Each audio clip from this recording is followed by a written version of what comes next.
Hinge exercises exist to build strength, power, and muscle mass for the lower body around the hip, primarily the glutes, but also the calves, hamstrings, and back muscles.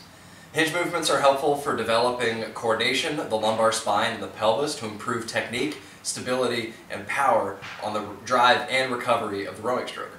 Rowers who cannot hip hinge often lack range of motion in pelvic tilt while rowing and compensate for this with excessive movement at the lumbar spine or shoulders by rowing short.